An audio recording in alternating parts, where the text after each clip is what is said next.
Student, आप सभी का स्वागत है मेरे YouTube चैनल पर। स्टूडेंट्स, आज इस वीडियो में हम अधिगम के अंतर्गत प्रयास एवं त्रुटि के सिद्धांत के बारे में चर्चा करेंगे। अधिगम या सीखना एक क्रिया होती है। अधिगम भी प्रक्रिया है जो जीवन भर चलती रहती है। व्यक्ति अनेक तथ्यों को अपने अनुभवों से सीखता है तथा कुछ तथ्यों को वह दूसरों के अनुभवों से भी सीखता है। जब व्यक्ति किसी विचार या वस्तु को समझने के लिए विभिन्न तरीकों को अपनाता है तो इन्हीं तरीकों को सीखने के सिद्धांत कहते हैं। सीखने के सिद्धांतों के अंतर्गत आज जिस सिद्धांत की हम चर्चा करने वाले हैं उसे प्रयास एवं त्रुटि के सिद्धांत के नाम से जाना जाता है। इस सिद्धांत के प्रतिपादक E.L. थॉर्नडाइक हैं। इन्होंने 1913 में इस सिद्धांत का प्रतिपादन किया। E.L. थॉर्नडाइक यह प्रथम अमेरिकी मनोवैज्ञानिक थे जिन्होंने पशुओं पर प्रयोग किया। इनके सिद्धांत को अलग उसकी विशेषताओं के आधार पर अलग अलग नामों से भी पुकारा जाता है, जिसमें S.R. बॉन्ड, संबंधवाद या बंध का सिद्धांत, आवृत्ति का सिद्धांत, प्रयत्न एवं भूल का सिद्धांत, चयन का सिद्धांत, ठोस अधिगम का सिद्धांत आदि कई नामों से इस सिद्धांत को पुकारा जाता है। थॉर्नडाइक का यह कहना है कि जब हम कोई नया कार्य सीखते हैं तो हम उसे एक बार में समझ नहीं सकते या उसे एक बार में हम सीख नहीं सकते। उसे समझने के लिए, सीखने के लिए हमें कई प्रयास करने पड़ते हैं। इन प्रयासों में कुछ प्रयास हमारे सफल होते हैं तो कुछ प्रयास हमारे असफल होते हैं। जो प्रयास हमारे सफल होते हैं उन्हें हम सफल क्रियाएं कहते हैं और जो प्रयास हमारे असफल होते हैं उन्हें हम त्रुटि कहते हैं। इसी के आधार पर प्रयास एवं त्रुटि का सिद्धांत इसका नाम पड़ा। उसी प्रकार से थॉर्नडाइक ने अपने सिद्धांत में दो महत्वपूर्ण क्रियाएं बताई है। एक उद्दीपक जिसे स्टिमुलस कहा जाता है तो दूसरी अनुक्रिया जिसे रिस्पॉन्स कहा जाता है। उद्दीपक वह वस्तु या स्थिति होती है जो किसी भी व्यक्ति को कार्य करने के लिए प्रेरित करती है। वहीं पर अनुक्रियाएं उद्दीपक के अनुसार किए जाने वाली कार्यों को अनुक्रिया कहते हैं। इन्हीं दो मुद्दों को या क्रियाओं को लेकर थॉर्नडाइक ने एक प्रयोग किया। उसका प्रयोग एक भूखी बिल्ली पर था। यह प्रयोग क्या था यह अब हम जानते हैं। इस प्रयोग में थॉर्नडाइक ने भूखी बिल्ली के साथ साथ में एक बॉक्स भी लिया था। उस बॉक्स को उसने समस्या बॉक्स नाम रखा था। थॉर्नडाइक ने यह प्रयोग करते समय समस्या बॉक्स नामक पिंजरे में एक भूखी बिल्ली को बंद कर दिया। पिंजरे के बाहर मछली का टुकड़ा तश्तरी में रख दिया जिसकी सुगंध बिल्ली को अनुभव हो रही थी। अतः बिल्ली पिंजरे से बाहर आने के लिए तारों पर पंजा मारना, उन्हें काटना, पिंजरे की सतह को दबाना और उछलना आदि क्रियाएं करने लगी। उस समय क्रिया निर्लक्ष्य थी। बाद में इन्हीं क्रियाओं को करते समय अचानक सिटकनी पर बिल्ली का पैर पड़ गया और पिंजरे का दरवाज़ा खुल गया। बिल्ली बाहर आई और भोजन प्राप्त कर लिया। उस बिल्ली को फिर से थॉर्नडाइक ने समस्या बॉक्स में बंद कर दिया। फिर से बिल्ली ने वही क्रियाएं दोहराई। इस प्रकार कई प्रयत्न करने के बाद बिल्ली सीख गई कि निश्चित स्थान के ऊपर पंजा मारने से दरवाज़ा खुल जाता है। अभ्यास के समय जो कुछ भी भूलें की गई थी थॉर्नडाइक ने उसका पूरा हिसाब रख लिया। जैसे ही वह बिल्ली को अब पिंजरे के अंदर बंद करता वह सिटकिनी खोलकर बाहर आ जाती थी, जैसा कि कोई मानव आ जाता है। इसी के आधार पर थॉर्नडाइक का यह कहना है कि दैनंदिन जीवन में व्यक्ति अपनी दक्षताओं के आधार पर प्रतिचार करता है। वह उस समय तक प्रतिचार करता है जब तक कि उसे सफलता नहीं मिल जाती। इसमें प्रयत्न और भूलें साथ साथ होती हैं। धीरे धीरे सीखने में सुधार होता है और भूलों में कमी आ जाती है। इसी के आधार पर थॉर्नडाइक ने सीखने के कुछ नियम बताए। इन नियमों को उसने 2 भागों में विभाजित किया। पहले भाग को उसने प्रमुख नियम बताया तो दूसरे भाग को उसने सहायक या गौण नियम बताया।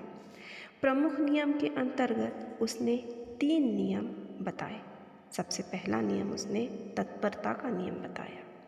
तत्परता के नियम में उसका यह मानना था कि जब कोई संयोजन इकाई किसी सीखने की क्रिया को संपादित करने के लिए तत्पर होती है तब क्रिया से संपादन में संतोष मिलता है, और जब इकाई कार्य करने के लिए तत्पर नहीं होती है तब क्रिया को संपादन करने के से असंतोष मिलता है।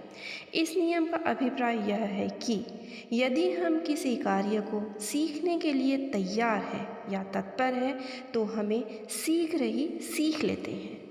तत्परता में कार्य करने की इच्छा निहित होती है। जैसे बालक में गणित के प्रश्न करने की इच्छा है तो वह उनको करता है, अन्यथा नहीं करता है। इतना ही नहीं, तत्परता के कारण वह उनको अधिक शीघ्रता और कुशलता से करता है। तत्परता उसके ध्यान को कार्य पर केंद्रित करने में सहायता देती है, जिसके फलस्वरूप वह उसे संपन्न करने में सफल होता है। इसके बाद थॉर्नडाइक ने मुख्य नियम में दूसरा नियम बताया, अभ्यास का नियम। अभ्यास के नियम के अंतर्गत उसने इसके और 2 उपनियम बताए। नंबर 1 उपयोग का नियम एवं नंबर 2 अनुपयोग का नियम। इसके अंतर्गत थॉर्नडाइक ने कहा कि जब किसी अनुक्रिया का पुनरावृत्ति द्वारा अभ्यास किया जाता है तब उद्दीपन अनुक्रिया बंधन शक्तिवान हो जाता है, परंतु अनुक्रिया का अभ्यास न होने से यह कमज़ोर हो जाता है। इस नियम का तात्पर्य यह है कि अभ्यास कुशल बनना, यदि हम किसी कार्य का अभ्यास करते हैं तो हम उसे सफलतापूर्वक करना सीख जाते हैं और उसमें कुशल हो जाते हैं। जैसे हम बिना अभ्यास किए साइकिल पर चढ़ने में या कोई खेल खेलने में कुशल नहीं हो सकते। अनाभ्यास का नियम यह बताता है कि यदि हम सीखे हुए कार्य का अभ्यास नहीं करते हैं तो हम उसको भूल जाते हैं। अभ्यास के माध्यम से ही हम उसे स्मरण कर सकते हैं।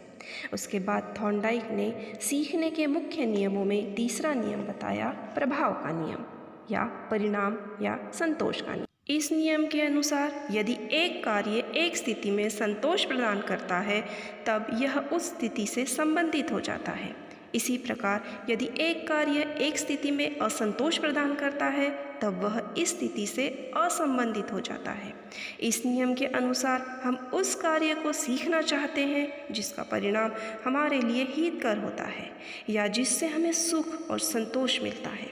यदि हमको किसी कार्य को करने या सीखने में कष्ट होता है तो हम उसको करते या सीखते ही नहीं हैं। थॉर्नडाइक ने सीखने के 3 प्रमुख नियमों तत्परता, अभ्यास एवं प्रभाव के नियमों के अलावा 5 सहायक नियम भी दिए हैं जो मानव एवं पशुओं के अधिगम के लिए उपयोगी हैं। इन्हें सहायक नियम शायद इसलिए कहा गया है कि ये पूर्व के तीनों नियमों की तुलना में कम महत्वपूर्ण हैं। थॉर्नडाइक के इन सहायक नियमों में सबसे पहला नियम है बहु अनुक्रिया का नियम। जब अधिगमकर्ता किसी समस्या का सामना करता है तब वह एक के बाद एक अनेक अनुक्रियाएं करने का प्रयास करता है। जब उपयुक्त व्यवहार संयोग से हो जाता है तब उसे सफलता मिलती है एवं अधिगम संभव हो जाता है। इस नियम का अभिप्राय यह है कि जब हम कोई नया कार्य करना सीखते हैं तब हम उसके प्रति आवश्यक अनेक और विभिन्न प्रकार की प्रतिक्रियाएं करते हैं, अर्थात हम विविध प्रकार के उपायों और विधियों का प्रयोग करके उस कार्य में सफलता प्राप्त करने का प्रयत्न करते हैं। कुछ समय तक प्रयत्न करने के बाद हमें उस कार्य को करने की ठीक विधि या उपयोग मालूम हो जाता है। प्रयत्न और भूल द्वारा सीखने का सिद्धांत इसी नियम पर आधारित है। उसके बाद थॉर्नडाइक के सहायक नियमों में दूसरा नियम है तत्परता का नियम, जिसे अभिवृत्ति का नियम और मनोवृत्ति का नियम भी कहते हैं। इस नियम के अंतर्गत थॉर्नडाइक बताता है कि अधिगम प्राणी की पूर्ण अभिवृत्ति अथवा तत्परता से निर्देशित होता है। तत्परता अथवा अभिवृत्ति से न केवल यह पता चलता है कि व्यक्ति क्या करेगा, बल्कि यह भी पता चलता है कि उससे किससे संतुष्टि मिलेगी और किस कार्य से उसे चिढ़ होगी। अर्थात प्रत्येक व्यक्ति के अपने स्वयं के आंतरिक मानक होते हैं। उसे अपने कार्य कितना अच्छा निष्पादन करना चाहिए इसके बारे में पता होता है और वह उसका मूल्यांकन भी करता है। इसी के आधार पर उसे किसी कार्य से चिढ़ आती है या किसी कार्य से उसे संतोष मिलता है। उसके बाद तीसरा नियम का नाम उसने दिया है तत्वों की प्रबलता का नियम।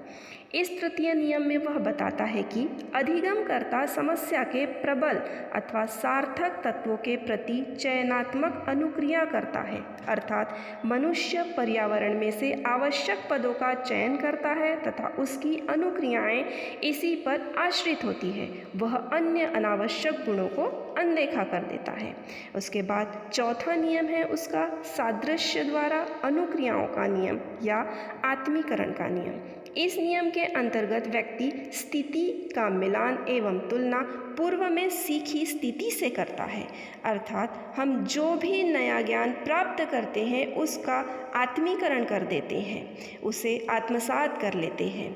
जैसे हम नवीन ज्ञान को अपने पूर्व ज्ञान में का स्थायी अंग बना लेते हैं। यही कारण है कि जब शिक्षक बालक को कोई नई बात सिखाता है तब उसकी पहली सीखी हुई बातों से वह उसे संबंधित कर देता है। उसके बाद पांचवा नियम उसका है सहचार्यात्मक स्थानांतरण का नियम। इसमें बुनियादी धारणा यह है कि यदि कोई अनुक्रिया उद्दीपन स्थितियों में परिवर्तन की श्रृंखला से अविकल रखी जा सकती है तो यह पूर्णतः नए उद्दीपक से उत्पन्न की जा सकती है। यही समझाने के लिए उसने एक छोटा सा प्रयोग किया। उसने बिल्ली को खड़े हो जाओ यह शब्द द्वारा उसे सिखाना था। तब पहले बिल्ली के सामने उसने मछली का एक टुकड़ा झुलाया, उसके बाद उसको खड़े हो जा यह शब्द बोला। पर्याप्त प्रयासों एवं व्यवस्था के पश्चात मछली हटा ली जाती है और बिल्ली केवल खड़े हो कहने के साथ ही खड़ी हो जाती है।